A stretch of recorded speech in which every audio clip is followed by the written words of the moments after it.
30 سنة من العطاء وإن شاء الله 100 وملايين. كلمة بهالمناسبة. قد ايه اليوم فرحانين، قد ايه سعداء انه بهال 30 سنه انا شاركت ببداياتي ودائما بلبي الندى للست مريم. بدي اقول لها يعطيك الف عافيه انتم كل العاملين معك على هالمجهود. فعلا انتجتوا وفعلا طلعتوا اصحاب همم.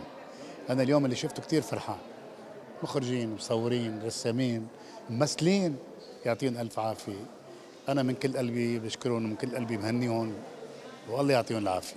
الفنان القدير وليد توفيق، عندي سؤال. سيد مكاوي وعدد من الفنانين المشاهير كان عندهم من الاحتياجات الخاصة ولكن أبدعوا وما شاء الله وصلوا للعالمية.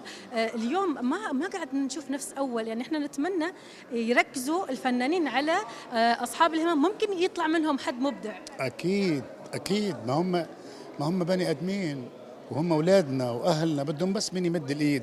وانا مستعد اني خوض هالتجربه من كل قلبي. والله فكره حلوه. ببعت السلام لكل حبايبي لكل الفانز، ببعت السلام بمناسبه عيد الاضحى المبارك، كل عام وانتم بخير وكل اللي عم يشوفونا يكونوا بخير ويعيدوا علينا بالصحه والسلامه ان شاء الله يا رب. آمين. ولا بابا بوسيليه كثير مشتاق له، خلي لك إياه يا رب. شكرا.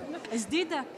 جديده اغنيه عم تسمعوها هلا على كل المحطات وعلى السوشيال ميديا. ببعت السلام، كلمات هاني عبد الكريم، وان شاء الله الغنية بحب كتير، ان شاء الله حتحبوها. حنسمع شي منها؟ ما لا لا، ما في، ممنوع. أنا ما في.